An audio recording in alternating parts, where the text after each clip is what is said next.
shit. Okay, we'll see how this goes.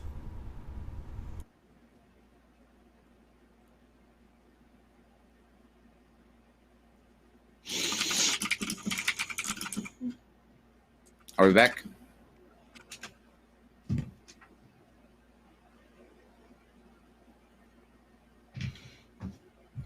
I don't know. It shows black still on my side, but oh, here's live now. It's just a different. Yeah, it looks like it. Maybe I should put my belt back on. You don't have pants on. Don't even pretend, Kyle.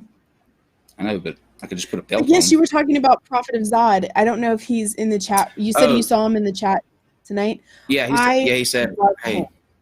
Mm-hmm. I love so him. Charming. He's so wonderful, and he's just such a great guy. And his content, and I always say this, he's my second favorite creator on YouTube. But I just love his content. So if you don't know who Prophet of Zod is, you should, and go check out his channel. Did you say your second favorite creator? Yeah.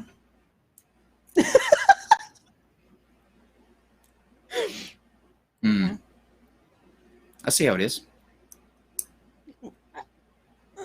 I see how it is. I got nothing. I work here. I can't really, you know what I mean? Well, look at this, ladies and gentlemen. True Colors show. You know I love you. Hush. So we went into the temple to eat, and then they have like a sacred temple inside that you have to take your shoes off to go into. And me, Holy Kool-Aid, and Rationality Rules went into the temple, and I'll show you a clip of this little temple.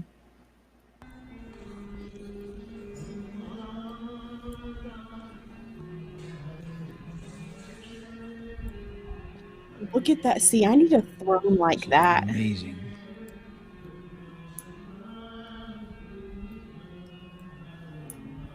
What kind of temple is this? I want to say Hindu. Being irreverent as always. Oh my God. Oh my God. We weren't very reverent. There's a guy seated there that like it's made of some kind of wax or something, but it's like dripping, like the wax is just sort of like coming out, and I could not tell if the guy was real or not. Like it's kind of scary. That's weird. Okay, Dave, you can shut it off. Dave, you might want to too, like close out those inputs. Maybe that's what it is, that there's so many different inputs, and as we've gone through them, just kind of close them out. That might take some of the strain off. So yeah, that was really cool. And then the last video that we're going to do before we start taking your calls, I filmed that same night that the Walmart thing happened at Kona Grill. For Atheist Edge, I filmed a trivia game with Aaron, which will be coming out soon. And then Shannon and Q and I did a trivia game together. And it was the funniest 45 minutes, I believe, that I have ever had in my life. But I'll show you a preview of that so you can go check it out. It will be on the Atheist Edge, I believe, here in the next couple of weeks. So make sure you stay tuned for that. But we'll play a short little clip of that first.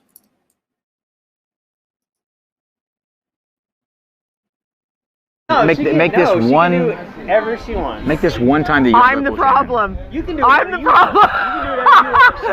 I'm the problem. problem. Okay. Everybody can do whatever they want. I'm so defeated. So make sure you check that out. It was a lot of fun. It took us 45 minutes to get through 10 questions. I'll just put it that way, and it was a blast. Dave, I believe that's everything that I had in the can, so to speak, right? No, you got one more. What's the other one? The audience and the ACA. I thought we did that one. We did the audience, or did we do? No, we did Mr. ID. We didn't do the audience before that. Yeah, we did the dancing thing with Taylor Swift. Yeah, we did that. Oh yeah. Yeah, we did the Taylor Swift one. Yeah, so I think that's all of them. Okay, so now we will open up the phone lines, and you guys can call in. Like I said, we're winging it tonight because I'm still a little bit exhausted from this past weekend, but I missed you guys terribly, so I figured we would pop in, catch up a little bit about what happened on the weekend, tell you my embarrassing story about why I had a hat on my head, and then see what you guys wanted to talk about. So you can call in whenever you're ready. And until then, we will sit in uncomfortable silence as we wait on you to call. No, I don't think we will. So we're going to have a guy come on the show. You want to tell him about the guy we're going to have come on the show? It's going to tell his story.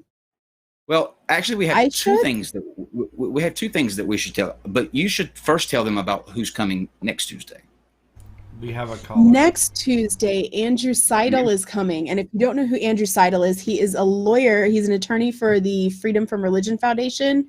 And he's amazing. Anytime that John or I see anything that is like a church-state separation issue or a, given that we live in Alabama, we see kind of stuff with our kids' school.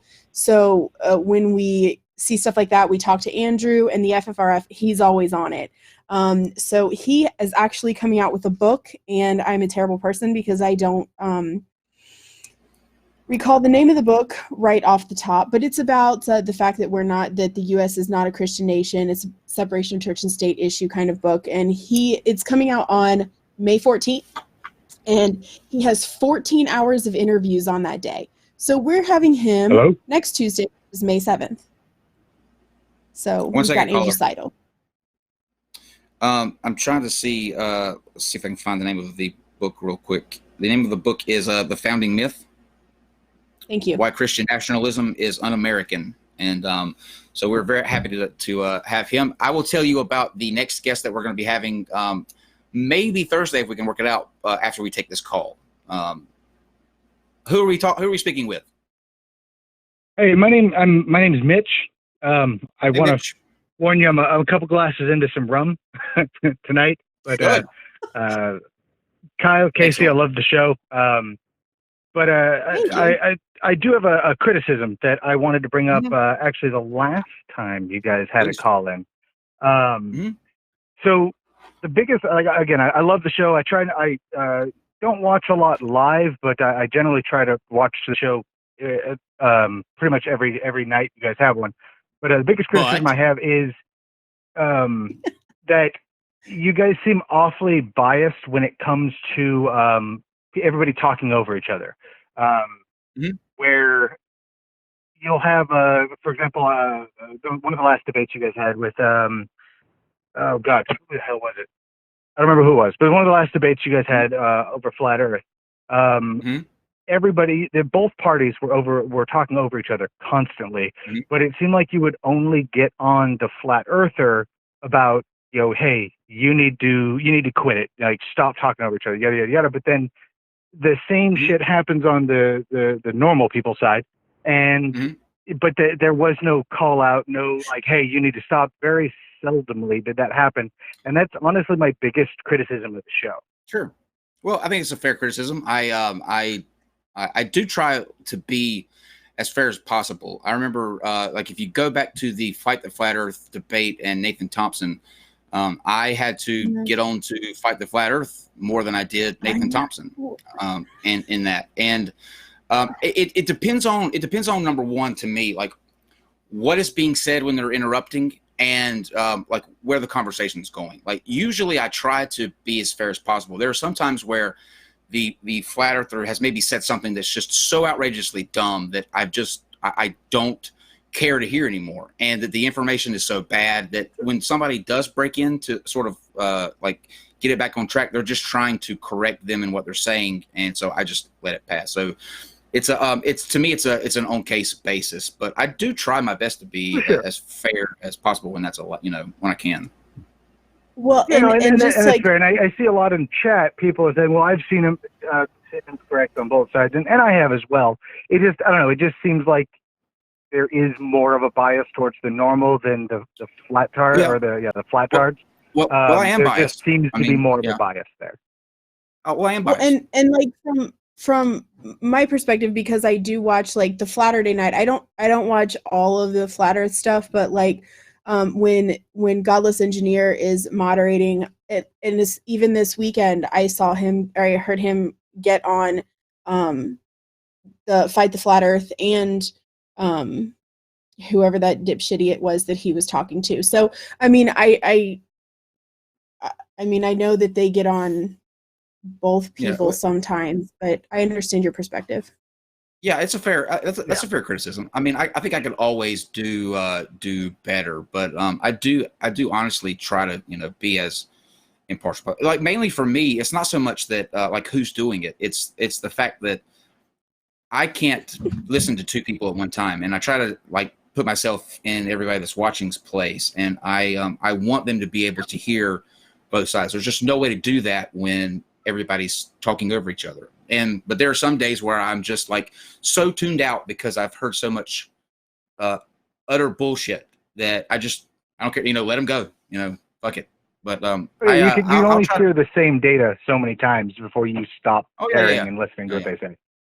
But the truth is, I mean, I am biased. I'm biased towards the actual truth that the Earth is round, and for me, it's already hard enough to believe that there are people who don't accept that. And when they start spouting off, stupidity, there are some times where I'm like, you know what? Let it go. Oh yeah, no, I agree with you 100%. I actually live in the South. I'm an anti-theist atheist. I detest religion of any kind. Sure. And I live in the South, which is just fucking wonderful. But I'm also a 33-year-old college student going back to school to get my computer science degree. And I actually ran into a flat earther there, and I told him in the middle of class, we were having a class discussion, and I was like, "You're not supposed to be here. Like, this is where the smart people are supposed to congregate." And he didn't. I got in trouble for it. But so yeah, I mean, I have very low tolerance. Like, you guys have way more of a threshold than I would. But it's the one criticism I really have about the show. They're very prevalent, but I appreciate the criticism. I'm open to it and like hearing it, so I appreciate you calling in. All right, love you guys though. Keep doing God's work. Thank you. I hear that so much now. I hear that so much. By the way, there's I live in the South. I hear it on a daily basis. It drives me nuts. Yeah. Well, you take care of yourself, and we'll speak again soon. All right, see you guys. I'm gonna finish my rum. Easy. All right, enjoy. Don't go to Walmart. Cody in the Don't take off your belt. Don't take off your belt. Keep your belt Cody on, folks. Said, who's that brilliant young lady on the right? Why do people act like I have never been on this show before? He called you brilliant. I think maybe he's the first time. Maybe he's a first-time viewer, and he's wanting to know. Cody knows me. I delete a lot of Cody's comments. Yeah, he knows who you are. I do. He knows who I am. I delete a lot of Cody's comments. Bless him. Just stop using all caps, man. It's nothing personal. Just yeah. All right. So the lines are open now. 1-818-921-3838. So maybe Thursday, while we wait on another caller, there was a guy on Twitter today. Somebody tweeted at me. I'm not sure I get his name right. I believe it's just Dave. I think it's Dave. Yeah, Dave Gass. Dave Gass. The tweet said this. Let me just read it. So, I am not a Christian anymore. A thread. After 40 years of being a devout follower, 20 of those being an evangelical pastor, I am walking away from faith. Even though this has been a massive bomb drop in my life, it has been decades in the making. When I was in 8th grade and I was reading Greek mythology, it dawned on me how much of the supernatural interactions between the deity of the Bible and mankind sounded like ancient mythology. That seed of doubt never went away. I was raised in a hyper-fundamentalist family, and it felt good to be in a system that promised all the answers and solutions. The problem is the system didn't work. The promises were empty. The answers were all lies. And he maps out his story in several more tweets, but I want to leave enough for you guys to want to tune in to hear it. But it's an amazing story. The guy, it had to take a lot to do that, and he said that he would love to come on the show. We're just going to get a date together, so that may be coming up Thursday. Once we have a set date on that, we'll let you know. Yeah, it's a really, it was like, if you read through, there's 24 or 25 tweets in the thread, and it's a really heart-wrenching, like, I feel for him, and I think a lot of people that are atheists now, not all, because obviously some people were never raised religious, but for people who were raised religious and are atheists now, I think can relate to some of what he's been through. And he was a evangelical pastor, so going through that is another layer on top. And he talks about all the different kinds of ministry he's done. So I'm excited about that. I am too. I see that Flat Out Elected is in the chat. I will say this. I think we gotta find out. Ran. It wasn't me. Number one, Ran. Yeah. Well, let's unless Flat Out Elected is saying something, racist or spamming, like we always do. Mods, if you're listening, don't time out people because they say something you disagree with. Let them say what they want to say. If they're racist or they're spamming, then we time them out. But anything else, let them go because we don't want to be. We don't act like we don't have thick skin here. We have very thick skin here, so they can insult me all they want to. Completely fine with that. But Flat Out Elected, I am looking forward to the next time you're on here. I have some follow-up questions, mainly this past weekend. I believe you may have made a name for yourself because several people who were on the panels, one of the first questions they asked me was, so tell me about this Beyonce being an electric vampire or an energy vampire. So you made a couple of waves, I will say. Yeah, Beyonce's an energy vampire. I'm okay. That's like a weird way to describe her. I mean, Beyonce is pretty impressive and a pretty impressive individual in my opinion. But I said the same thing. But she got that impressive because she steals people's energy. Oh, it's science. Okay. All right, caller. Who are we speaking with? Jessica. Hi, Jessica. Hi, Jessica. Hi. Yes. I don't know if this is a proper forum to talk about this on, but I had a personal question on how you would personally handle. I'm pretty sure my family has like a religious intervention staged for me tomorrow because I recently came out as an atheist. Oh boy. And I'm not skilled in handling conversations with them is very difficult. So I'm not sure how to politely. I'm gonna feel cornered. I know that, but I don't know how to politely shut the conversation down when I'm being like, I feel like I'm gonna be attacked.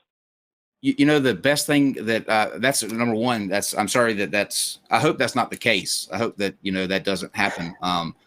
But if it does, that is extremely difficult. And what I would suggest is being just completely honest. You can never go wrong by opening up and telling them exactly what you're feeling. They're probably going to come at you with a lot of verses and a lot of fear mongering about your soul and what's going to happen to it. But just lay out exactly what it was that made you doubt. What, if you don't mind sharing, what was it that sort of brought you out of religion? Well, they're independent fundamentalist Baptist, which is pretty extreme. Lord. Like the Duggars. Okay. Yeah, I think I came out as gay at 15. They never liked that. That kind of made me question the whole loving God aspect. And then after that, it just kind of spiraled downhill with like looking at just seeing a lot of inconsistencies and unfairness and like brutality, and I just started unraveling ever since I was in my later teens. Yeah, you broke up on my end just for a second. Did you say that you came out and that's what started it? Yeah. Yes. I was like, okay. I was very young. So, I mean, I'm 26 now, but I was like 14 or 15. And ever since then, things just kind of start unraveling. How do they respond to you coming out? Not good. Not good. Tried to convince me to go to the church more. Thought I had demons, I guess, influencing me. It wasn't good. I really wasn't allowed to go anywhere for a long time as a kid. So they're just very controlling, and I know they'll try to find a situation. If it doesn't happen tomorrow, they will try to get me, like, when I'm not expecting it. Like, if someone drives me somewhere to hang out, they'll have their friends show up. And I might be outnumbered by, like, 10, 15 people, and I don't know. Like, that's so anxiety-inducing. Oh yeah, and like I said, I'm gonna say it again.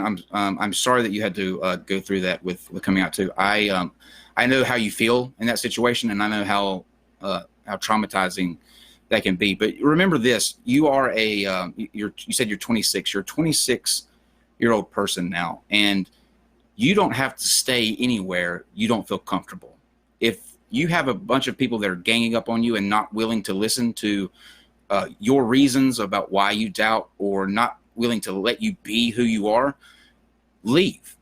You don't have you have no obligation to surround yourself by people who don't accept you for anything less than who you are. Right, and you're absolutely right. I could just up and leave, but I feel like they're going to be clever and like wait till I don't have the vehicle that day, or wait till, oh, you know, mom's going to take you here or there. Do you want to come spend time with dad? And when I don't have a vehicle, they're going to wait until like I'm supposed to be somewhere doing something, and then people are going to come in and kind of, I mean, there's not much I can do about it, but like I don't want to come across like an a-hole either, because I know they're going to make it out like, why are you so angry? What do you have against God? Is it because you want to sin? Like all that crap. So I don't know how to put it eloquently, like what I think or what I believe, but no, you're absolutely right. I can leave. I just feel like they're going to be sneaky in like how they do it.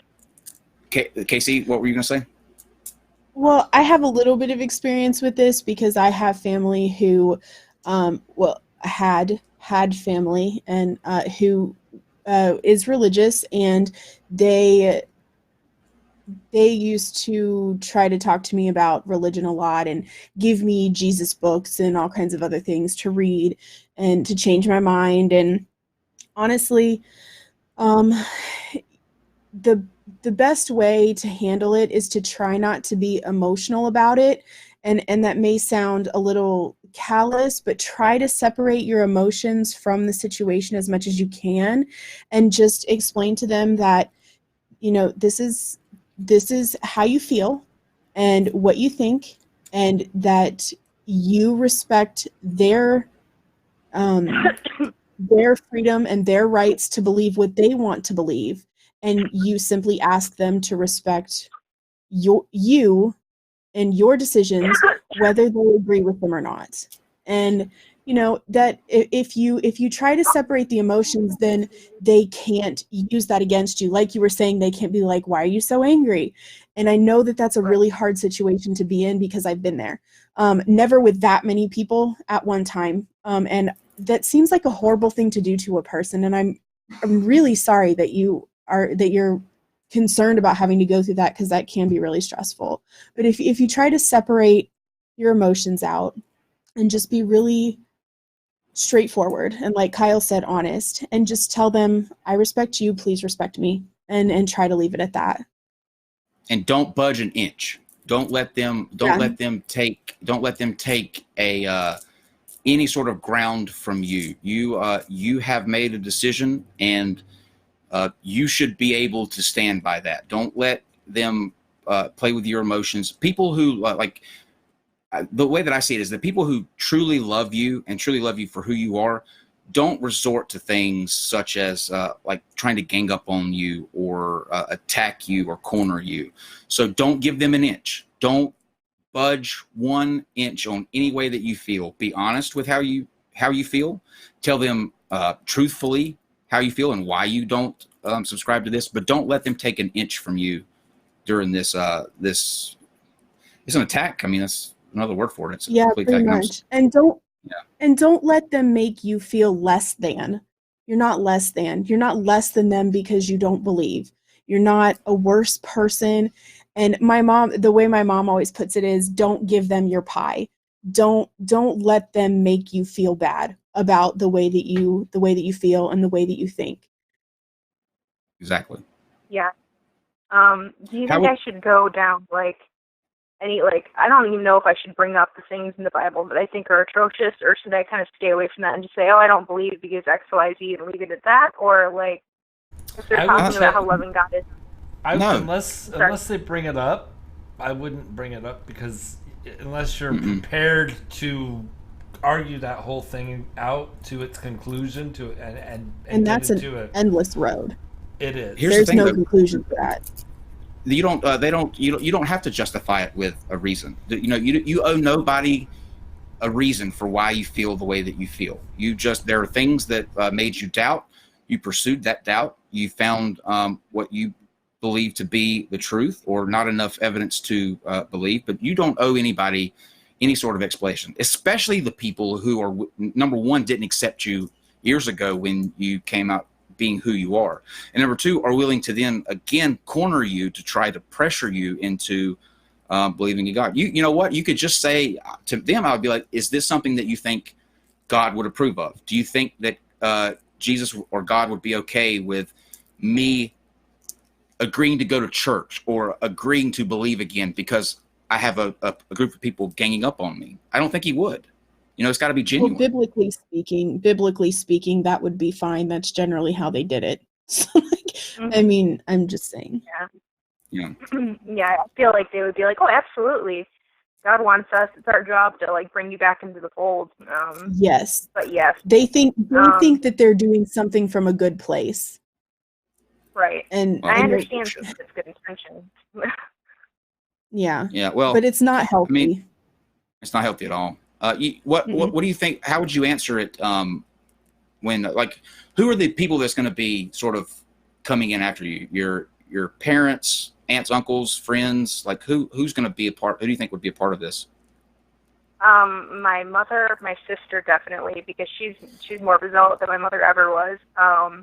And she has this weird relationship with her pastor and her pastor's wife, where they kind of instruct her on everything she's going to do job-wise, education-wise, and then some of her other church friends, I believe, that I've known in childhood and that I see occasionally.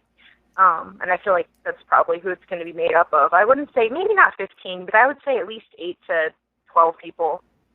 Oh, how often do you see these people, like, in everyday life? Like, do you hang around with them often, like your sister? If I go over to my mother's house, I mean, I spend time at my mother's home. I go over there sometimes to help her out because she has a lot of health issues. And then her friends show up. And she's very close to her friends. She's extremely involved in her church. So these people come around quite a bit. And my mother has really enmeshed herself in the church life. So most of her friends are from this church. So, I mean, I see them enough where they would feel comfortable to sit me down and try to set me right. If this were to happen, and of course you denied, whatever they're requesting for you to do, how do you think that would affect your relationship? Like, are they going to give you an ultimatum to where, you're essentially no longer welcome around or something like that if you didn't take them up on whatever it is that they're offering? Are they going to shun you?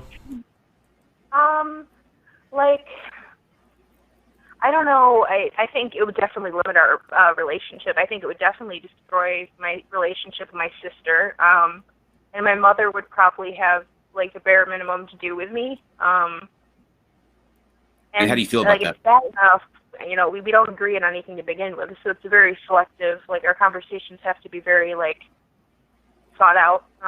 Sure. So I think it would definitely make it worse. So How do you feel about that? Like, if that were to happen, how do you right now feel about that happening? On the one hand, it'd be kind of like a weight off my shoulders. On the other hand, I don't have a whole lot of family. I don't have a lot of not to sound pathetic, but I don't have a lot of support around me right now. So I would kind of feel isolated. And I know I don't know. So not great. Let me tell you. I'm going to give you my email. It's live@nonsecshow.com, NonSeq show.com. And you have support here. I want to know, I want to get updated on this. And if you need to talk to somebody, if you have, if you need help with understanding an argument with some of the things that they're going to bring up, or after the fact, if you want some things clarified, please email me and let me know, and we'll do anything that we can to help you. Nobody should have to feel like that, to feel like they're made to be isolated. But at the same time, and as hard as this is going to be, like you said, it may be a weight off your shoulders. Sometimes it's best to cut out the people in our lives that are dragging us down, or more importantly, not accepting who we are as a person. There's no way that you should be made to try to be somebody that you're not, to appease somebody else. I did that for 25 years.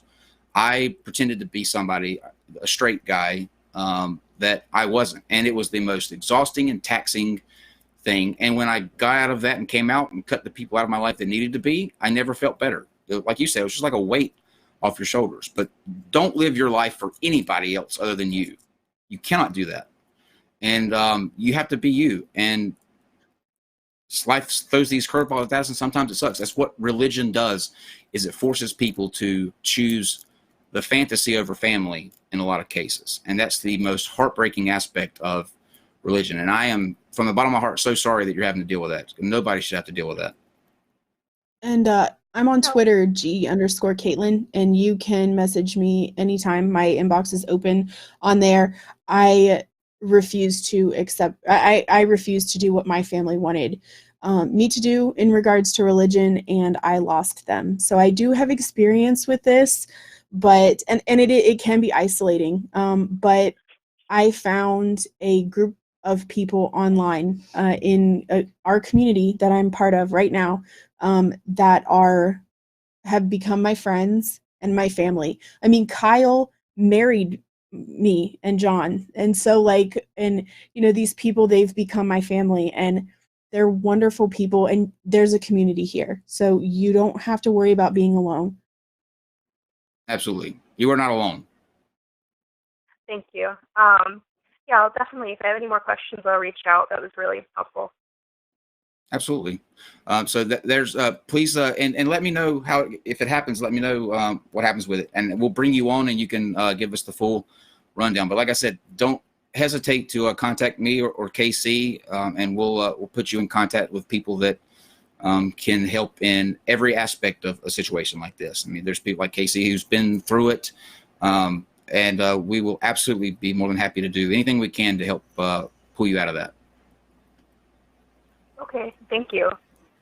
Okay, good luck to you, and stay strong, okay? Thanks. Bye. Absolutely. Bye. Oh, that was a tough. I know that's so call. hard, and because like I know what she's going through, and like my dad doesn't talk to me anymore at all because of religion, and it's really heartbreaking that people get shunned, and that people prioritize religion over their kids and their siblings and their families. It's just it's terrible. Family is somebody that they're people you're supposed to be able to go to and trust, but I found when it comes to this kind of stuff, they're just not. And so I have the family I've made, and I love them more than I could possibly even express. So you can make your own family.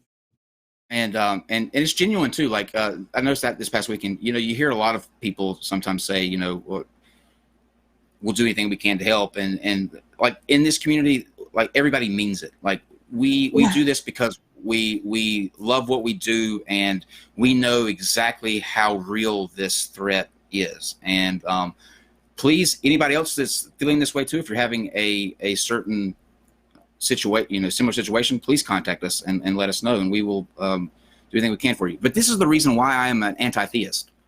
This is one of the main reasons why I am an anti-theist, and that is because religion is it's so harmful that it causes people to gang up on each other, the family, like all of that. None of that is sacred. Like there are instances where, like for me, I got lucky when I came out. I didn't lose many people at all. Any of the important people, like my family still accepted me. But I can't imagine what it's like to go through a situation where they don't. And one of the only things that can drive that wedge like that is religion. It's awful. Mm-hmm. It's horrible. It is. It's terrible. Okay. Who are we talking to now? Hi, Sandra. Hey, buddy. How are you? Okay. I just wanted to be on my favorite show again. Awesome. What are you dealing with? Dealing with paying a $14,000 truck repair bill when I don't have $14,000. Oh boy! You can rob a bank. I don't recommend robbing a bank. I guess you're technically correct. We don't have lawyers. Hey, GE, the NonSequitur show has lawyers too.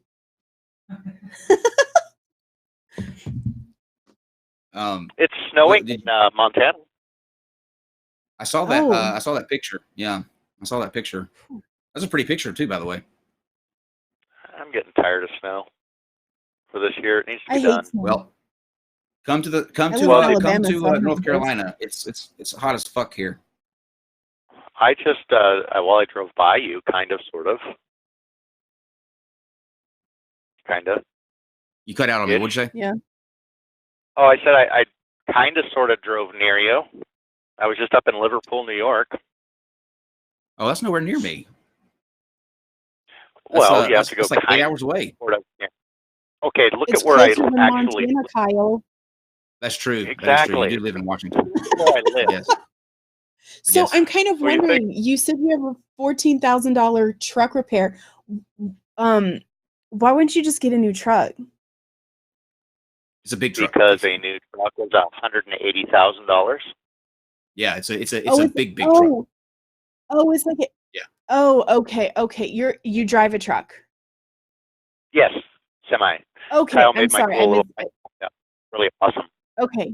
See, is- I was I did thinking like like you that have a car. pickup truck that has a $14,000 repair, and I was like, just buy a new damn pickup truck. Like that's crazy. Oh no, But I got there's a Big Daddy.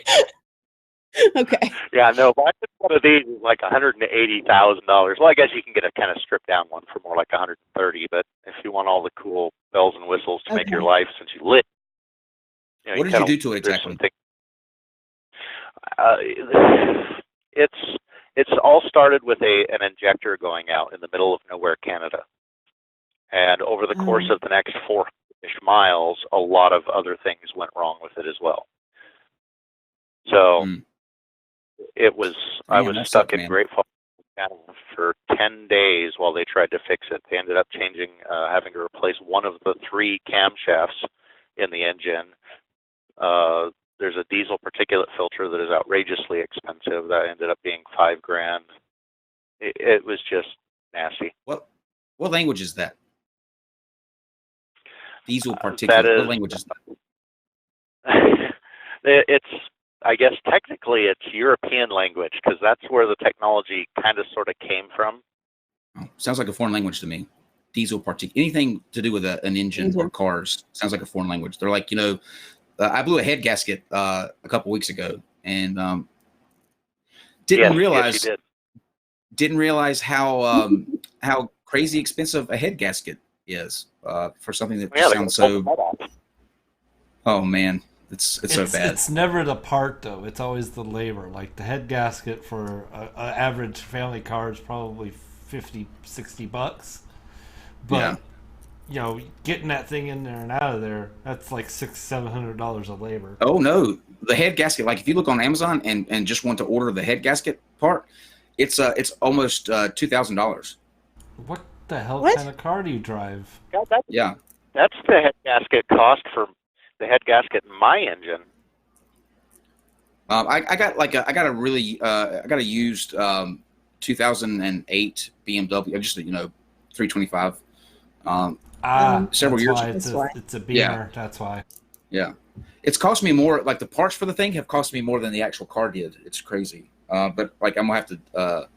I'm just gonna get like a Honda or something like that now because the repairs cost on the. It's just crazy. I drive a Hyundai. You should get a Hyundai. I have a Santa Fe. I love my Santa Fe. You should get one. Same. Yeah. I had a Sonata before my Santa Fe, and I loved my Sonata too.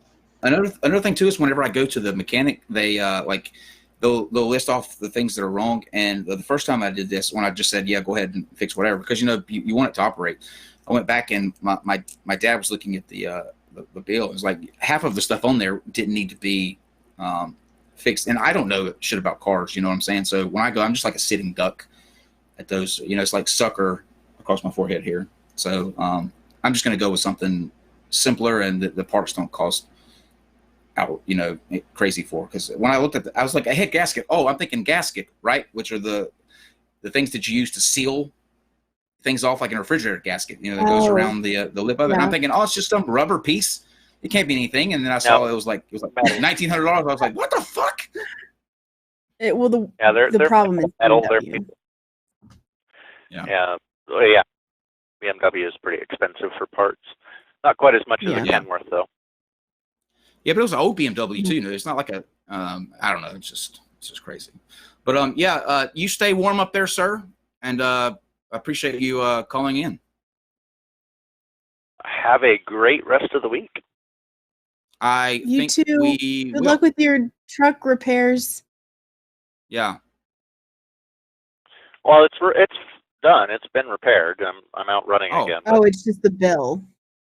Hey, Yeah, listen. Good luck with bills. Listen. Make sure it's a hometown bank. You know, not a chain bank because they have extra security. The vault. You know, any schematics that you need, just hit me up. I got you. Yeah, maybe I'll go in someplace like in the middle of nowhere where they've only got like 5 cops, and I can do like in the movies. Go buy just some run around and pantyhose. disable all corps. Yeah. Go buy some Did you pantyhose. say buy some pantyhose? Okay. Yeah, for your face. All right, bye, Sandrine. Yeah, you got to put the. Bye. Don't rob a bank. Don't rob a bank. Man, just don't do it. If you do, live stream it. Kyle, stop What? it. I'm just saying.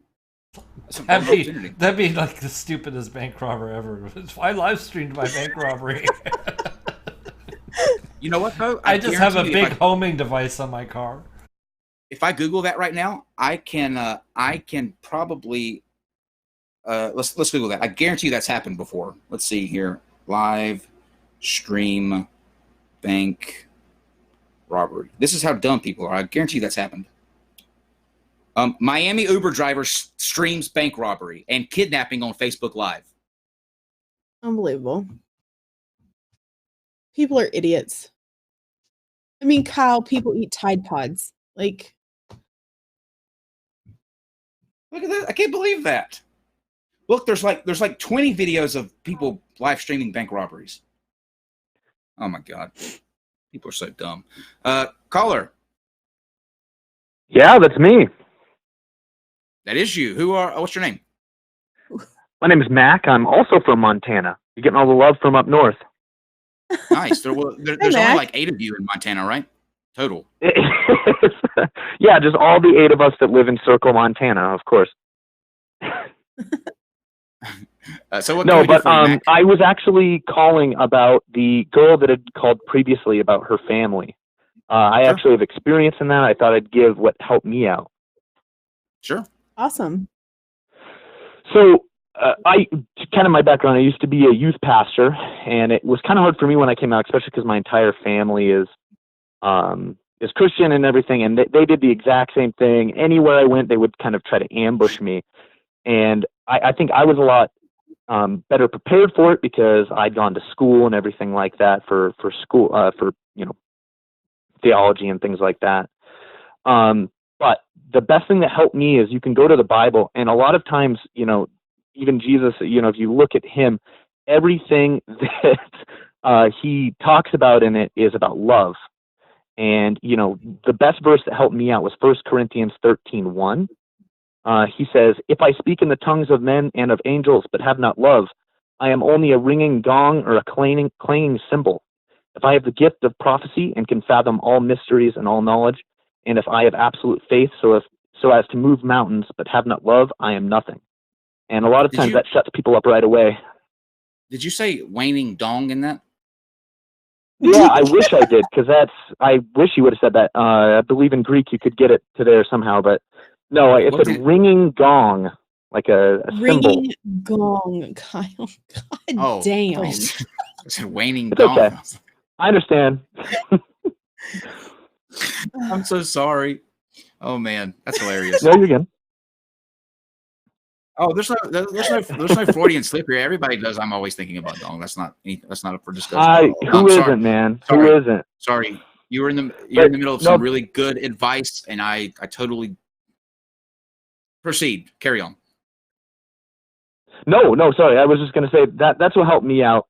Just talking to people, bringing the Bible up and saying, God wants us to love each other. And if you want to love me, doing these things isn't showing your love for me and the love that, your God wants you to show me. And if you want any chance in having a relationship with me, you need to, just respect my opinion. And if you can't do that, then we might not need to talk, and that's hard. And it's hard. It's hard. I think that's really good advice to combat what they're going to be bringing with Bible verses, and you having your own to sort of. Normally, I would not suggest that, but I think in this case, it might be the best thing, because it sounds like, especially with an independent fundamentalist Baptist, I know them well, and they are Bible literists. They take everything that the book says, as gospel, no pun intended. And so I think that in this case, that's actually very sound advice. Yeah. Well, I mean, that's kind of all I had to say, and I wanted to say there's lots of support out there for that girl before. So if she's looking, there's a whole bunch of places, even in her hometown. If she wants to go and meet with people, I'm sure that there are people around to support her. Absolutely. Yes, well, and if any of you don't know, Holy Kool-Aid has a database kind of thing on his website where he lists all kinds of local atheist groups. I think you just put in maybe the city you live in or your zip code. I'm not really sure exactly how it works, but if you go to Holy Kool-Aid's website, there's a place and it has all kinds of atheist groups local to all kinds of areas. So. Mm-hmm. Yeah. Even in Montana, we got them. So you probably got them in your place too. So. Oh man, if they have them in Montana for the 8 people that live there, they definitely have them. They don't even have. Well, I'm lucky. I live in Bozeman, so we have a lot of atheists up here. You get out into the boonies and stuff, and that's where you start to lose it. I can't believe that's so cool that there are atheists in Montana. I would have never thought that. Well, I mean, we've got quite a big thing, and especially in like Bozeman and stuff, it's a really, really liberal city. All the Californians are moving here, so. Oh, cool. One of the mods for our Facebook group, Amy, she lives in Montana. Oh wow, that's awesome. Good, good for atheists then. That's to me. I would want to make sure that, especially being a new atheist, move somewhere where you have that kind of support. If you're in that situation, and it's cool that no matter where you are geographically, there seems to be some sort of basis for support out there. I think that's important. So that's really cool to hear. Yeah, and even just getting that advice and getting out there and learning how to better represent yourself and everyone around you is really important. Sure. Well, Mac, thank you for calling in and that helpful advice. I think it was a really good call. Thanks, Kyle. Love you. Love you, man. Take care. Thanks. Was he saying that facetiously? No. Okay. I think he was serious. Kyle, everybody loves you. No, they don't. Except for some people. And they can go fuck themselves. Jeranism doesn't love me. Well, Jeranism can go fuck himself. I have one word for Jeranism. Are you ready? Interesting. All right. Let's see. What time is it? We'll probably take maybe 2 or 3 more calls, and then caller a night. So I think the line's open. Okay, line is not open. Caller, who are we speaking with tonight? Hello? Hello? Hi. Oh, hi. Hello, Kai. Hello, Casey. Who are we speaking with? Hello, my name is Min. I want to ask Casey a question. Sure. So I listened to you on conversation with Charles about religion, and I think you said that you said that religion is had a net negative on society, right? Yes. So do you think that it has to do more with faith-based religion versus more like mystical religion in general? I mean, I think mainly the danger of religion comes with the big 3 more than the more mystical type religions. Here's the thing. The problem isn't the belief. The problem is what people do with it. So Yeah. if you try to control people with it, if you try to, really indoctrinate people into certain behaviors and certain kinds of thinking, using that religious belief, that's when you run into a problem. Like, I don't really care if somebody wants to believe in 18 multicolored fairies. Like, it doesn't make any difference at all.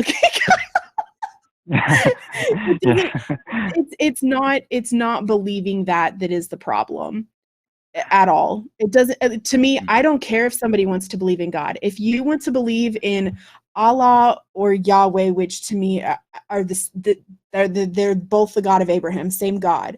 But if you want to believe in that, or if you want to believe in Krishna, or if you want to believe in whatever, Thor, I don't really care. The problem is when you try to force those beliefs and certain practices and things like that onto other people, or when you try to force them into law, when you try to put your religious beliefs into law to where it infringes on other people's freedoms, that's when you're in a dangerous area. Let me give you an example too, to sort of back up what Casey is saying. We know people that are that I know several people that are Christian, but they don't go along with the harmful aspects of it. Like, they don't believe that, or they're accepting of people who are homosexual. They embrace that community. But then, like, if you go a step further, Ocean, who is on this channel several times, he's a polytheist. He believes that there are more than one God of some kind. And he was at Faithless Forum this past weekend, and he's sort of embraced by our community for that very reason. The fact that he believes in several gods, he doesn't have beliefs, or a part of those beliefs don't include discriminating against anyone or harming anyone, making anybody feel like they're less than because of that. And if that's the direction that you want to go, I am all for that. Fine.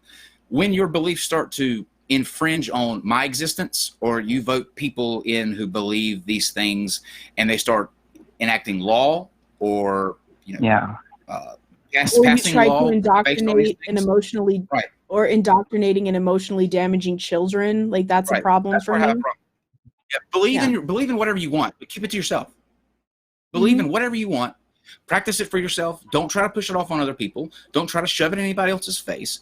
Don't tell people that they're going to be damned to hell if they don't. Believe in whatever you want, but keep it the fuck to yourself, and there will be no issue. And don't discriminate against other people who may not believe like you do. Right. Yeah. Yeah, but I mean, like, but the thing is, like, Ocean belief system is sort of more like a mythology based, and it's had a lot of, like, wisdom in the stories of his religion. It's not like, Abrahamic faith. It's more like just a belief.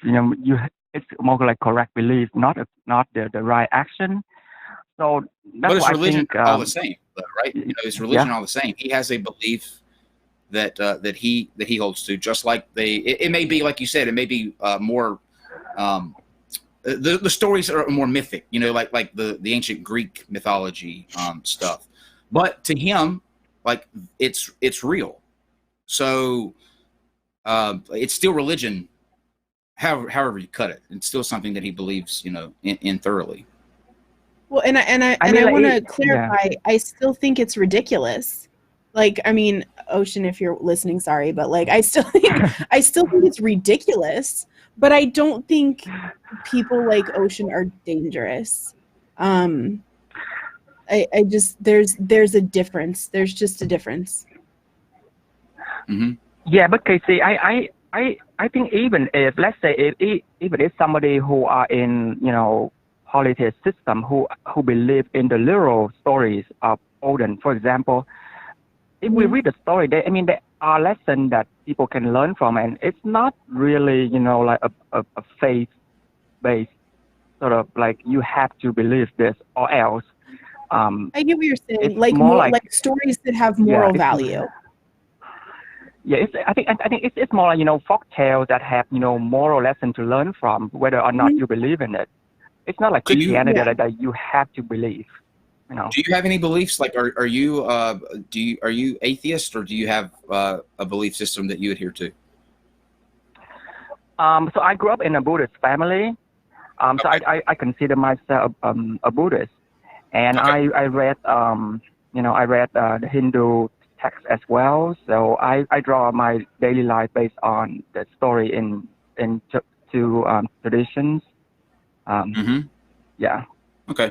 So I see what you're asking now. You're wanting to draw a distinction between religions like the one that you believe in and the Abrahamic ones, because you don't consider them the same. Yours is based in a more peaceful way than the other group. Is that right? Well, Kyle, let me tell you that even in Buddhism, there is some sects that are heavily faith-based as well. Like believe like the Buddha can take them to the happy land where they don't reincarnate anymore. They don't have to go through the wheel of samsara. So there are sects So there are sects of Buddhism that actually believe in that. So it's not all just like mythological lesson from the religion, but I mean like a majority of Buddhism is not faith-based like Christianity. Yeah, I can see the distinction you're trying to make. Is that really what they call it? This might be a really dumb question, but is that really what they call it? Happy Land? Is that a place? I like that. If that's okay. That's awesome. Yeah. Happy Land. Yeah, just like in Hinduism, we there is a sect called Hare Krishna. So I think like that sect of tradition, they literally believe in Krishna as the supreme being of the universe, and they literally believe in the Bhagavad Gita as the literal word of God. And that's the temple that we went to. It's faith-based, yeah. But I mean, like even that, I mean, the when people read the text, they still can learn from it, and they don't. Whether or not they believe in it that's not a problem. Yeah. Which parts of what you believe would you say aren't faith-based though? Like what is it that you believe that you wouldn't consider to be faith-based?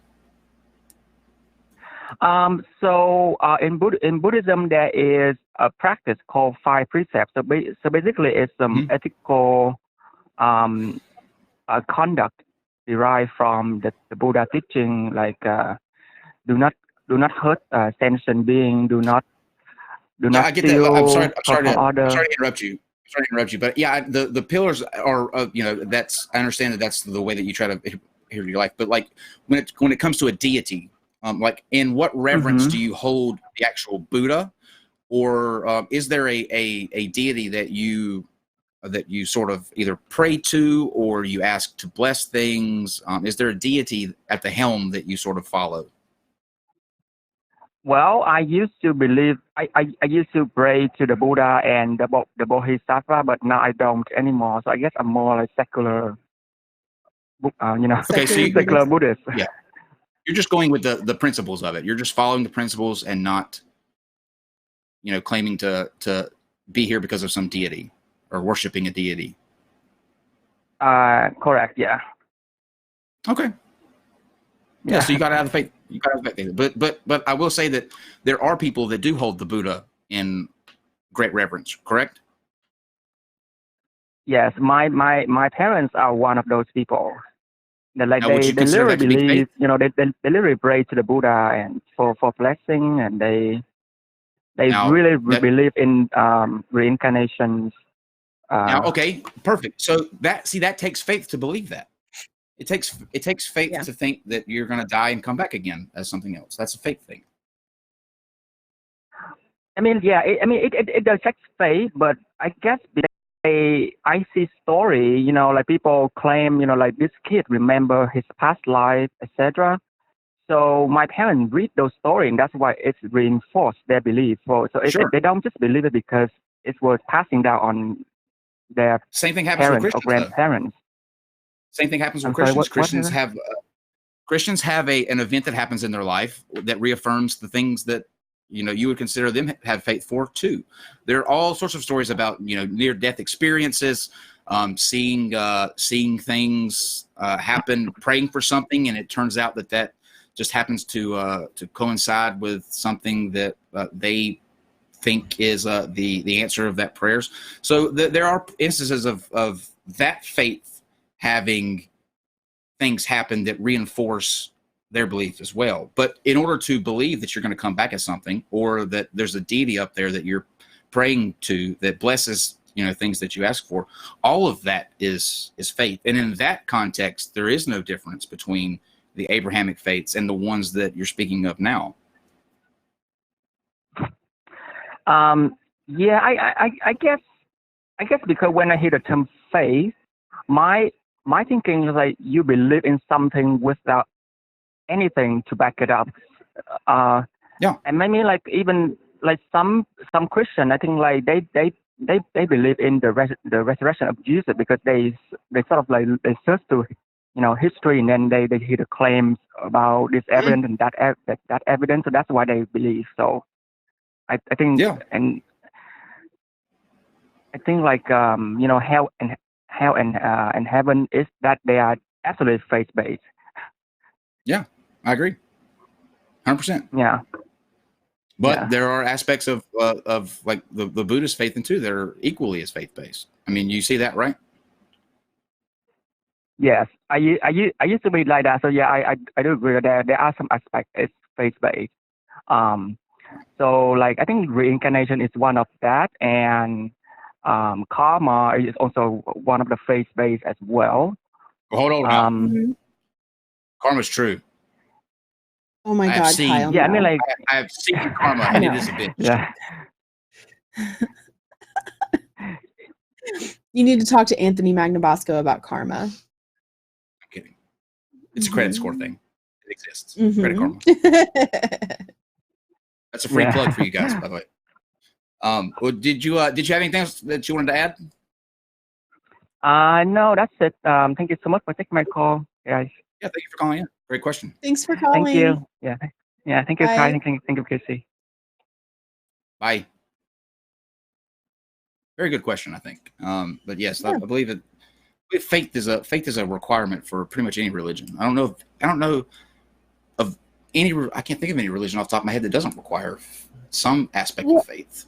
So I do kind of understand what he's saying about in the religious stories gaining the moral value from them, because even in Christianity and Islam and Judaism and stuff, there are morals in these stories. Obviously these stories aren't true, but they're constructed to teach a moral lesson, right?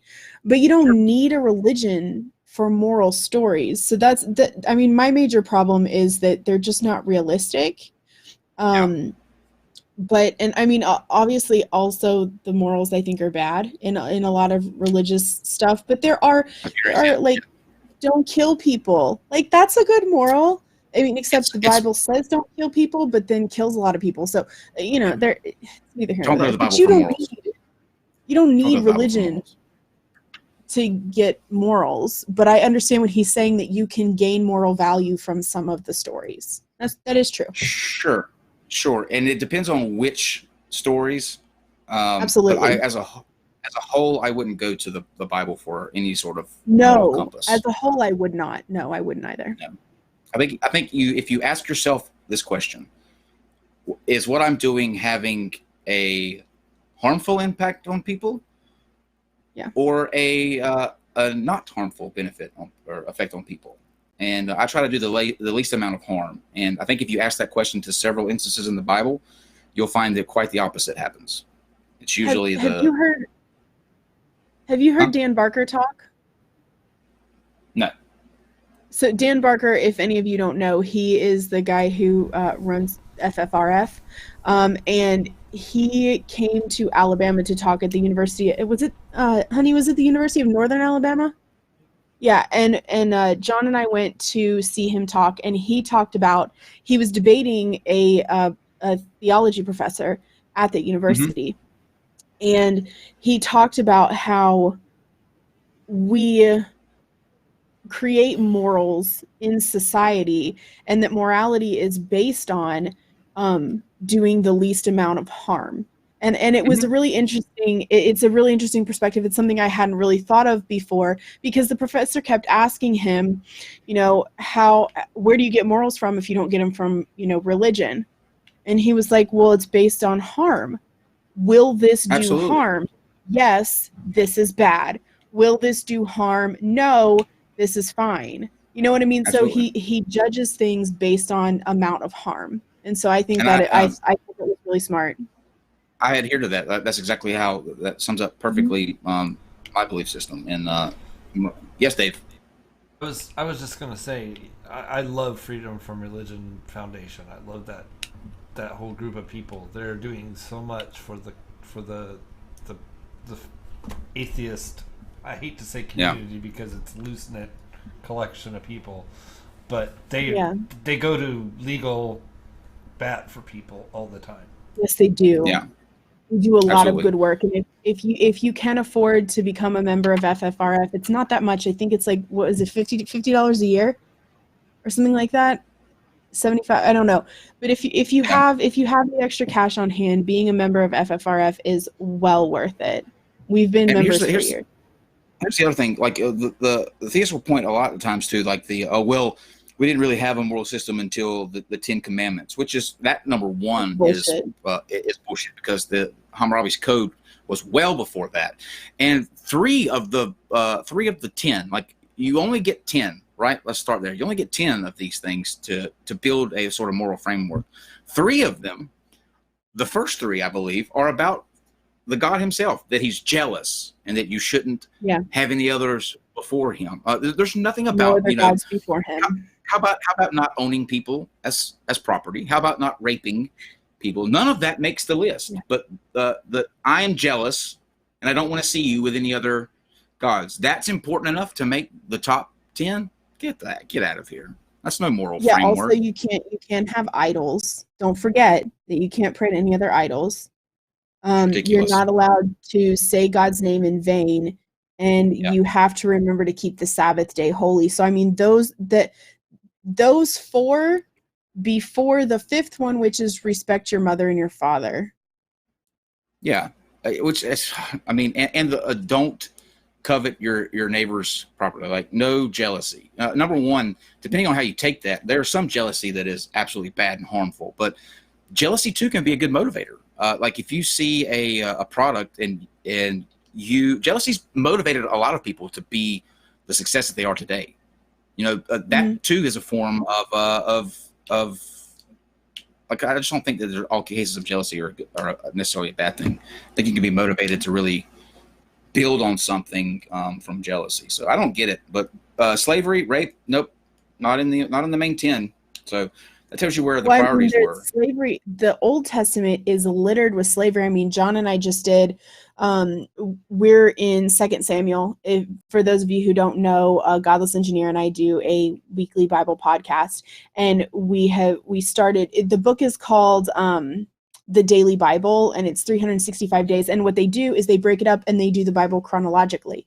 And so right now we're in 2 Samuel, but there's some of 1 Chronicles mixed in there because of it runs chronologically through that way. But like, so in 2 Samuel, you've got King David, and King David, if you don't recall, goes through and takes over all of the other people in land and brings the 12 tribes together and reunites the Israelites, and they become the Jewish people. Well, so the way that they take over the land, and I know that a lot of Christian apologists will say, well, that's just how they did it at the time. They go in, they kill everyone, and the people that when they don't kill everyone, they enslave them. They take all of their shit. They take their women and the girl children as their property. And, you know, it's terrible. I mean, it's terrible, the things that they do in the Bible. And King David is like their guy, you know? So it's unbelievable. There's another thing too, like how many theists that we know that work on Sunday? Like that was important enough to be on there. Don't work on Sunday. Well, why is that immoral? Why is that a moral issue? If you work on Sunday or not?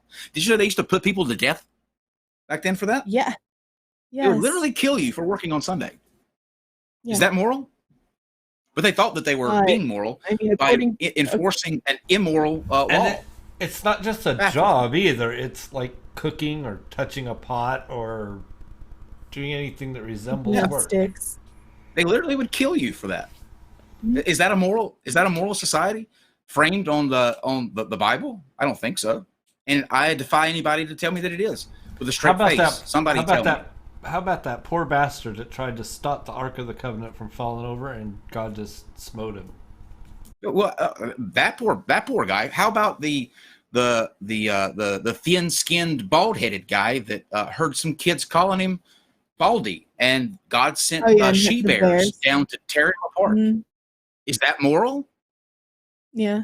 No. Well, like Aaron, Moses' brother, his sons lit the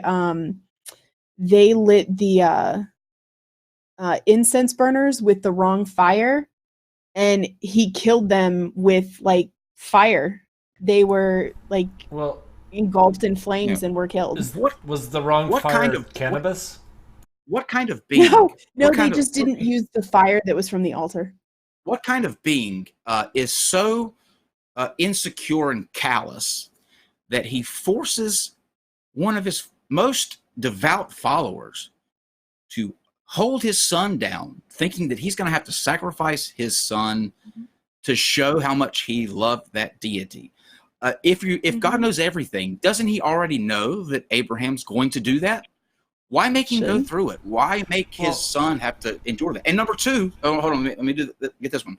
Number two, why would he, his other devout follower, let Satan take everything from him in Job?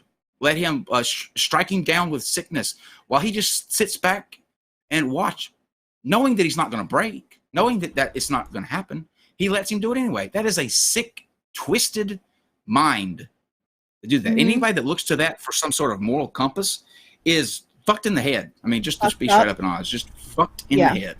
Well, on the Moses thing too, what he had already pretty much proven his devotion to God by that point. I mean, it wasn't Moses, I'm talking about Abraham. Well, Abraham, yeah, I'm sorry. That's what I meant. I get confused. It's been a long time since I read that bull crap. It's okay.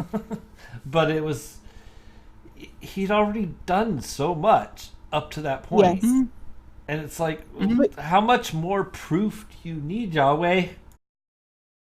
But God is all about the Christian, the Jewish God, Yahweh. He all about testing constantly. I mean, even Moses, you know how important Moses is, and Moses was the man, right? Moses was not allowed to enter the Holy Land. I don't know how many of you really know that, or why. So Moses had to die before he was allowed to cross into the Holy Land, because when they didn't have any water to drink, Moses was supposed to talk to the rock and tell the rock to come forth with water, and it was God that was doing it. Well, he didn't give God enough credit, and instead of doing it exactly how God told him to, he tapped the rock with his staff and did it that way. And because he did that, and didn't do it exactly how God said to, he was not allowed to enter the Holy Land. Now how by the way, I think we have another caller. So caller, just bear with us 1 second. We'll get to you. Dave, are they still on? They hung up. Okay, well, we're going to take one more caller. So if anybody wants to call in, you can. But it all begins, and I say this all the time, is because it's my favorite reason to point up. It all begins in the Garden of Eden, when he put two people on the planet and then stuck the very tree that caused sin to have all of this stuff happen right in between them. Of all the places that he could have put it on the planet, he sticks it right there, knowing what's going to happen, knowing that she's going to partake of that fruit. And number one, the Bible says that they didn't know of good and evil before this, right? There was no knowledge of sin, right? So how is Eve supposed to know what she's doing is disobedient? She has no knowledge of what of the sin concept. So how can she know that by doing this, she'll be sinning against God? Well, so here's the other thing. The whole idea, Hey, we have, okay. 1 second. We can do it after. Okay. Who are we talking to? Fish head salad. Huh? Fish head salad. Fish head hi, salad. Fish Wow. Head. Cool. Interesting name. I'll say it again. I mean, I'm on the same team, but the name is Fish Head Salad. But you can call me John if you want to. Can I ask? Okay, can I John's ask a whole lot how you got easier, that? but I got you Fish Head Salad. How did you come up with that name? That's interesting. You know, it's funny. Nobody's ever asked me that question. I asked there's the kind of a hard long questions story here. behind it, and I really don't want to get into it right now because I know you're kind of on a time thing. No problem. So, what can we do for you, sir? But it has to kind of do with brain salad, and what I do for a hobby is I live. You were mentioning North Carolina. I live in Virginia Beach, Virginia, and every summer I go out and catch tropical fish. And Excellent. I kind of try to blend everything all together way back when I started my channel. And so I know that made no sense. So I just wanted to try to answer your question. I'm just kidding. We're used to that, though. What can we do for you, Fish Head Salad? It's nice to have you here. Well, no. Well, not much. You said you wanted one more caller. I thought I'd give you a call. Oh, you don't have anything to talk about, though? So, well, throw something out there, and I'll give you my opinion. Okay, what's your First take? of all, I know both of you guys, for obvious reasons. So I say guys, but you know what I mean, Casey. You know are you an atheist? I know what you mean. Yes. So what did you ever believe? Did you ever have a belief in anything? No, but I grew up in a family that did. I moved to Virginia Beach because of Pat Robertson, and there's a whole story behind that. And I don't want to get into the whole thing. I did leave a comment on the thread here that my mother died 2 years ago, and Pat was cordial enough to pay for everything. And as far as my mother's death went, because she was a really good friend with him and his wife, Dee Dee. Oh wow! Oh boy! What's that like? And they have a chapel over there at CBN. I live about a mile away from CBN on Indian River Road in Virginia Beach. Now, I have to say, I'm glad. First of all, I'm sorry to hear about your mother's passing, and I am happy that Pat Robertson was able to help in that area. But Pat Robertson, I hope you would agree with this, is one of the most terrible human beings on this planet. Would you agree with that? Accurate. Absolutely. There are not many people more horrible than Pat Robertson. I used to work for the guy back in the 90s. And there's not him directly, but okay. I did work for the Family Channel. And anyway, but you're absolutely correct. Absolutely correct. Now, what was he? Do you know? Did you ever see him like off camera? Like, what's he like when he's not? Because he's terrible when he's on camera. He says horrible things when he knows people are watching. Well, what's funny about him is when I met him at my mother's funeral, he didn't even remember me. I was like, he had actually, I kid you not, he had like the security guys like you see in movies, with the dark suits on, the sunglasses, kind of surrounding him. And his wife was in a wheelchair next to him. And after the service was over, I walked up to him just to say, hey, thank you, Pat, for doing this for my mother. And they got closer, you know what I mean? They kind of hovered, kind of thing. And he looked at me, and he had no clue who I was. He doesn't even know who he is at this point, though. He's older than the dirt on the 30 ground. years, and he's like, he had no clue who I was. To be fair, he doesn't know who he is, though. To be fair, he probably has somebody remind him all the time that he's Pat Robertson. But did you ever, when you worked for him or when you saw him back then, what was he like off camera? Like, was he as Well, that's the thing. I worked for the company, but I was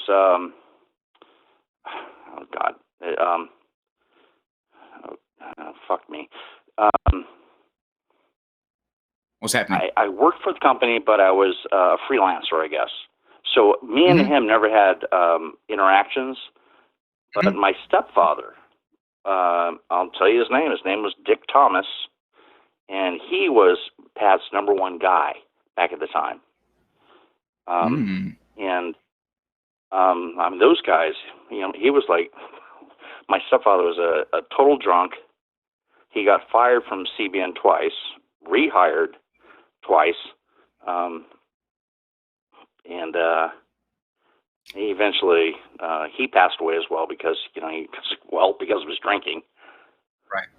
And Pat just kind of put up with it. So you know, that double standard thing. I'm going to put you on the spot here, Fish Head Salad. Do you have any dirt on Pat Robertson that we can use to annihilate him from being on TV? Years ago, Discovering Religion, I think is his channel. He asked me the same question, and actually, I do not. I do not have anything dirt-wise. The only thing I actually have is good stuff. So, and that comes from my mom's service. Kind of yeah. Okay. Don't tell anyone that. Keep the good stuff inside. Don't tell anyone the good stuff. We don't. No, I mean, it is good that he at least isn't such a complete callous individual that his friends he doesn't do things for. So, but I don't think that is anywhere. It's going to be anywhere close to being anything to redeem him in any sort of way from being just one of the most horrible people on TV. He is one of those people. It always cracks me up how these people like him who, you know, they look at the Bible and they say, well, okay, you know, I'm going to have my mansion in heaven, and everything I'm going to need is all taken care of once I get to heaven, but I don't want to get there. Yeah. So in his words, he just wants to work out and try to be healthy and live as long as he can, because he knows really that this is the only life he has. Well, he will outlive me. He will assholes live forever. He will outlive me. This is his empire. He loves his empire. Like this. Imagine being in his shoes and he dies and he has to go serve somebody for eternity. Well, I have a theory that Pat Robertson I have a theory that Pat Robertson has been dead for years, and the thing that the Pat Robertson that we know is like a wax animatronic thing. Yeah. But, well, you're pretty close, because he is definitely covered with liver spots. And whenever you see him on the show, he always has his suits that no longer fit him. He just looks like a little shriveled prune inside of his suits. And the makeup all over his forehead, or his 5 head, or his 6 head, and you know, covering all the liver spots. Yeah. That's one person that I will not mourn once he passes on. I will not mourn Pat Robertson once he's.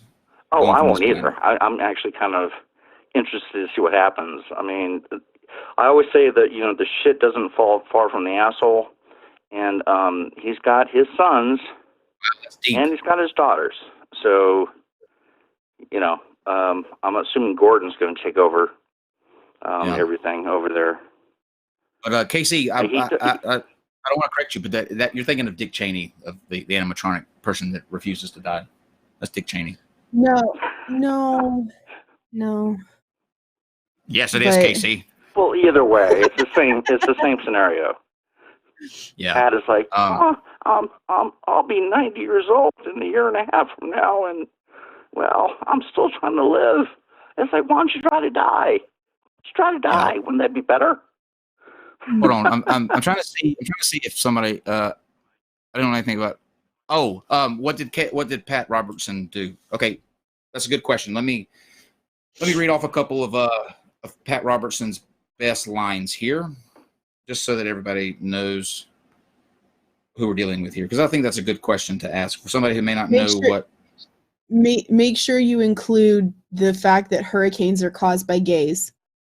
And Kyle, if you could stop causing hurricanes, that would be great. Well, he wishy-washes on that stuff. Every time he opens his mouth and he basically puts his foot in his mouth, he comes back and says, well, I was just misinterpreted, you know. He's classic for that one. So number one, feminism encourages women to leave their husbands, kill their children, participate in witchcraft to destroy capitalism, and become lesbians. It's one thing to give people freedom and something else to deny the rights of Christians to assert in their family to keep them from being upset. All I can say is that Lord, at Fishhead, hold on one second. I'm sorry. Go ahead. I'm sorry. No, you're fine. Go ahead. You're fine. Lord, give us righteous judges who will not try to legislate and dominate the society. Take control, Lord. We ask for additional vacancies on the court. Just like what Nazi Germany did to the Jews, so many liberal Americans are now doing to evangelical Christians. It's no different. It's the same thing. It's happening over and over again. It's a Democratic Congress. We Christians have suffered more terrible than any minority in history. I would warn Orlando. That you're right in the way of some serious hurricanes, and I don't think I'd be waving those flags in God's face if I were you, talking about the rainbow flag. This is not a message of hate. This is a message of redemption. But condition like this will bring about the destruction of your nation. It'll bring about terrorist bombs. It'll bring earthquakes, tornadoes, and possibly even a meteor. This was on Gay Day in Disneyland.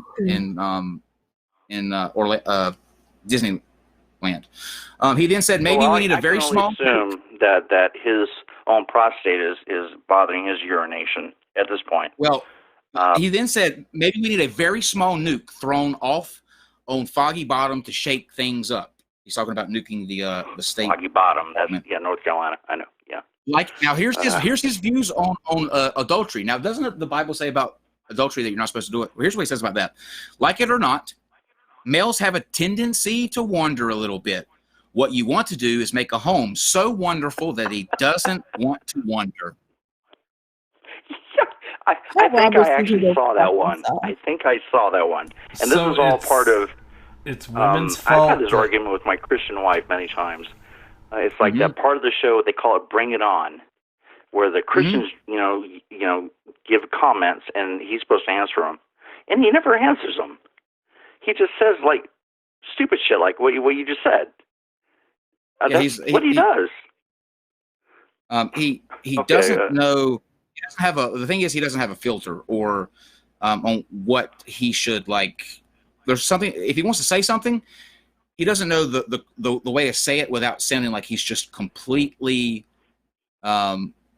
crazy. Like he says that men with rebellious, listen to this, men with rebellious wives should live where wife beating is legal. Hey, John. Oh, trust me. Do you think that we should live where wife beating is legal because you have a rebellious wife? No. I don't know. You should pass demons out of second-hand clothes that you buy. Okay, let me rephrase that. I was joking. No, of course not. Nobody should ever beat their spouse, period. Okay, listen to this. You should cast demons out of second-hand clothes that you buy. At least the previous owner's evil infects you.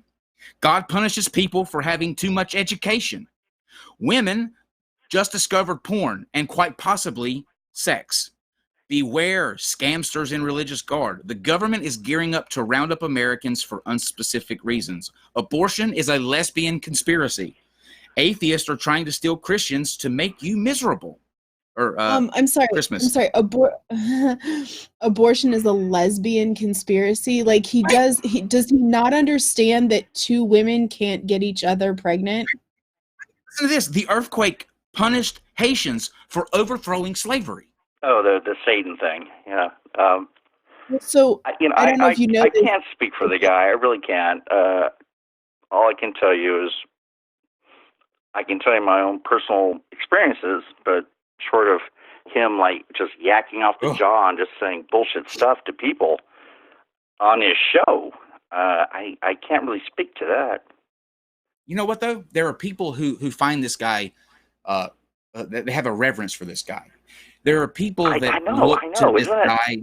My wife is one of them. Answers, all because he is a religious figure. If you stripped away the religion from him, if you took away the fact that he's a self-proclaimed Christian and he said these things, he would be mocked off of television into oblivion and irrelevancy, like he fucking should.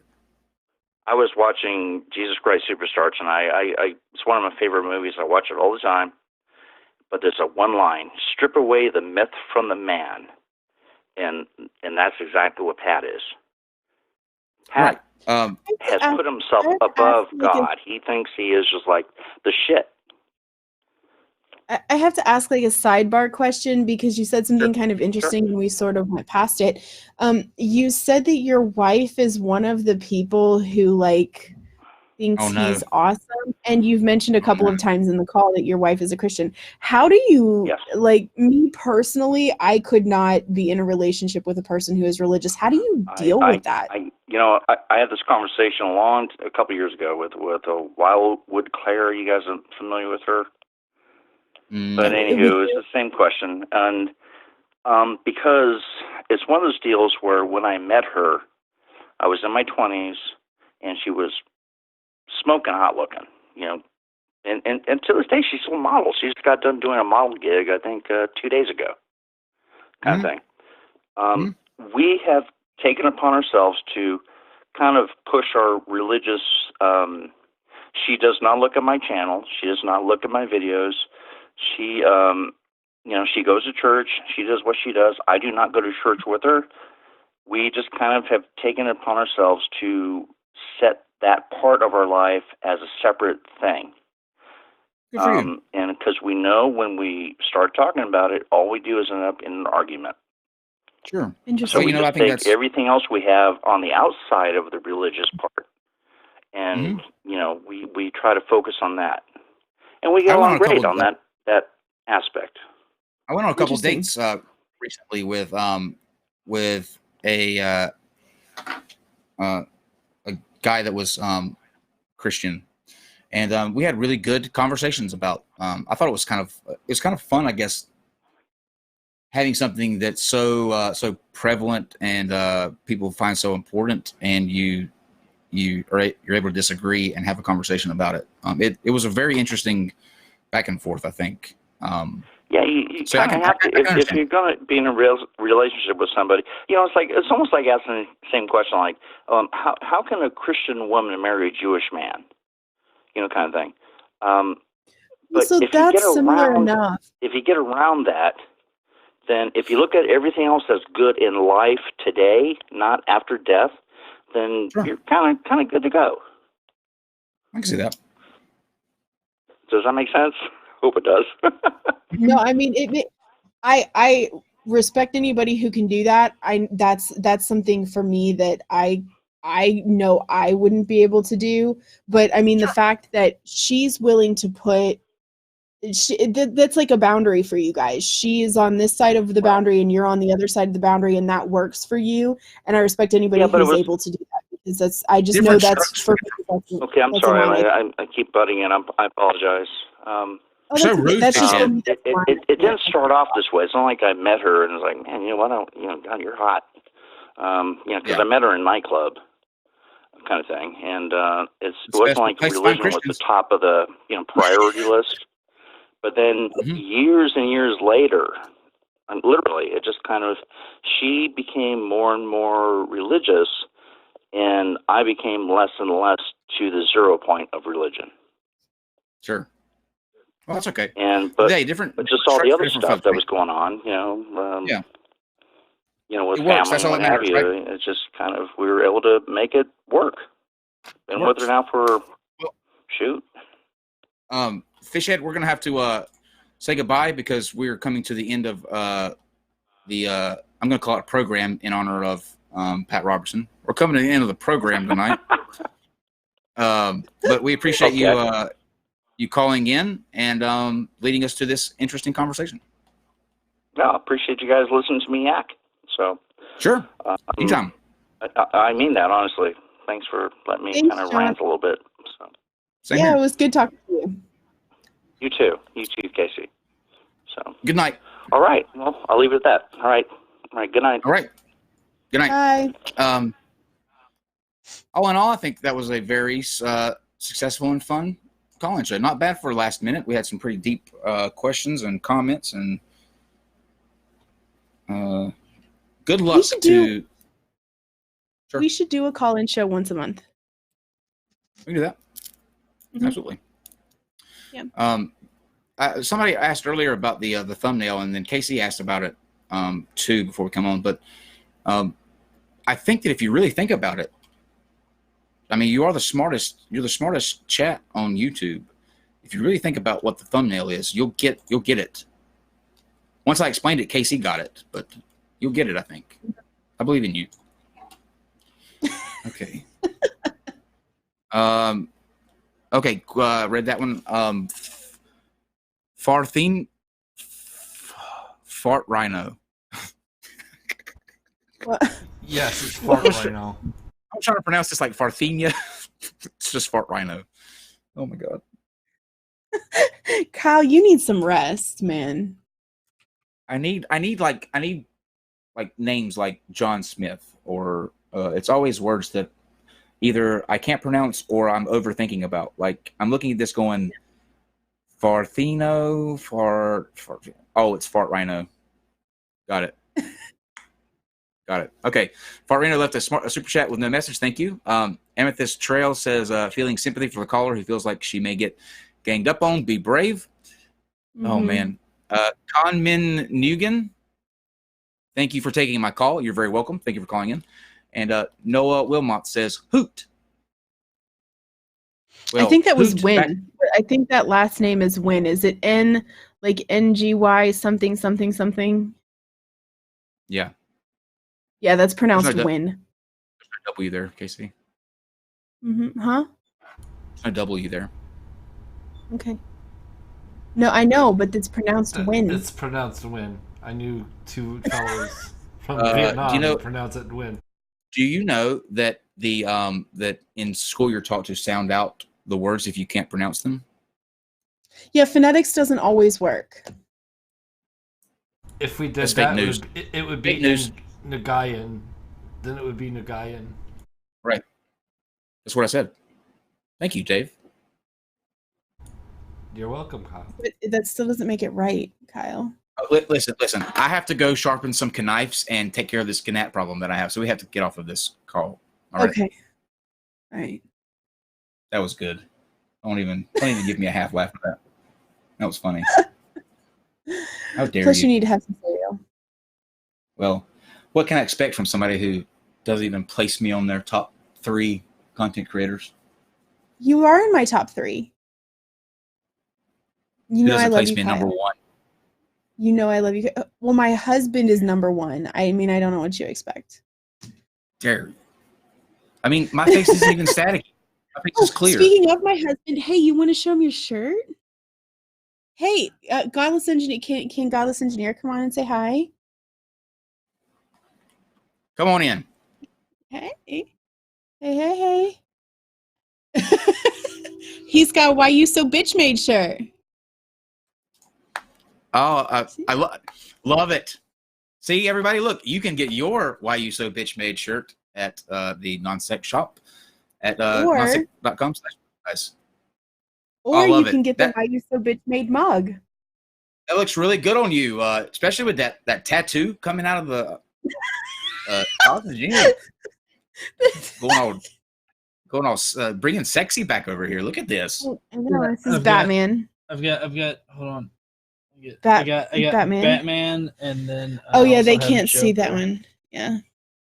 Look at you. This is way too much sex appeal for one stream. Okay.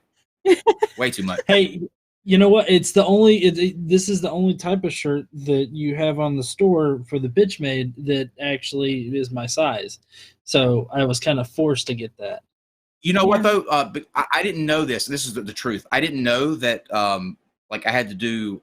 There's some sort of like a box that I have to tick that I wasn't aware of in order to make that not the case. And somebody pointed that out to me, and so I fixed that. But I am glad that it forced you to buy that tank top because you rock it, sir. So that was God. Maybe that was God's way of saying, you're getting the tank top, GE.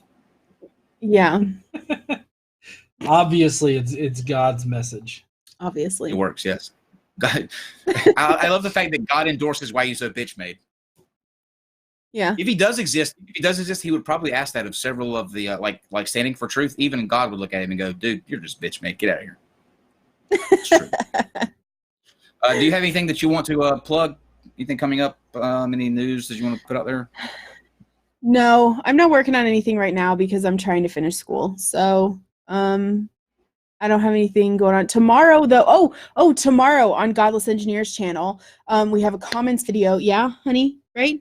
Yeah, probably would be like. It'll be in the evening when you get it, but it's Shen and Q hate comments. So it's the second episode of that. So if you didn't see last Wednesday's hate comments video, that is the first hate comments with Shen and Q. So it's all of her hate comments. So it's great. They're hilarious together. And speaking of Shannon Q, you will be able to either tonight or tomorrow morning.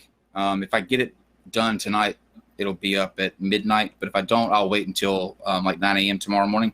But you'll also be able to watch the unedited, uncensored, full 45-minute outtake clips that you won't see on the Atheist Edge of our trivia. And I guarantee you will not stop laughing for the entire 45 minutes. It is something priceless. So that will be either tonight or trip.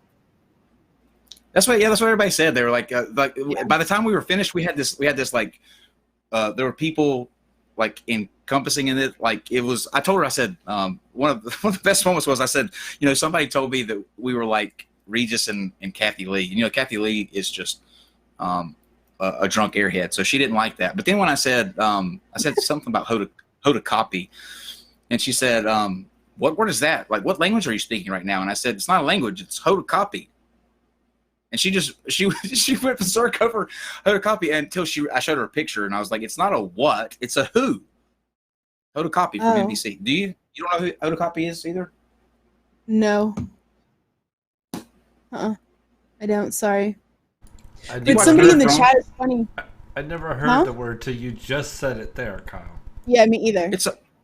Wow. All of uncultured.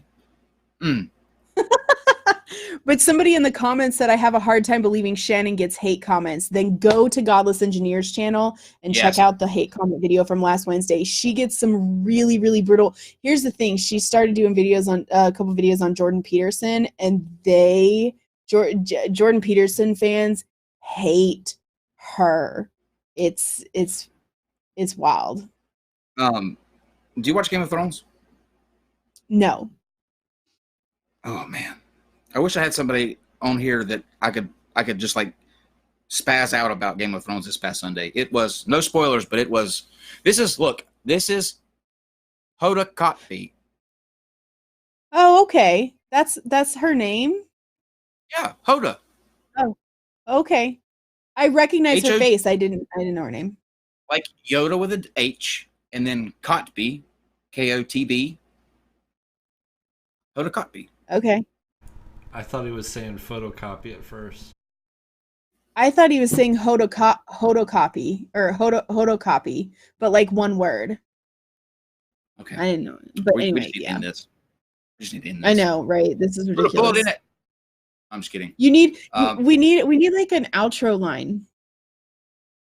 You know? We'll be back next week.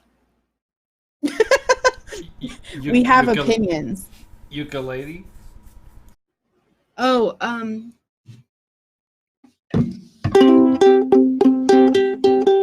don't play the ukulele. Once was a man at the river. Oh. I had it, but you lost it. Okay, here's. Oh yeah, here we go. Let a professional do it.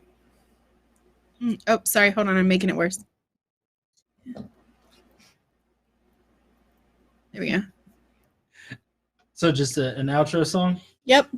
Okay. Yeah, just I'll come back next time and call in. We really enjoyed hearing from all the heathens. Come back now. Next time, next week. Same bad time, same bad channel. NonSec. Where is your Grammy? Where is your Grammy? I don't know. Somebody I'm robbed every year for the ukulele section. Yeah. Yeah. Well, we'll make sure you're not this year. Everybody, hashtag GE Grammy. GE Grammy. All right, everybody. Goodness. For Casey, GE, and myself and Dave, we wish you all a good night and see you back here tomorrow at 9 a.m. 9 p.m. Bye, y'all. No, technically that's right because the Shannon video, but 9 p.m. we'll see that. Oh, whatever. Later. Goodbye.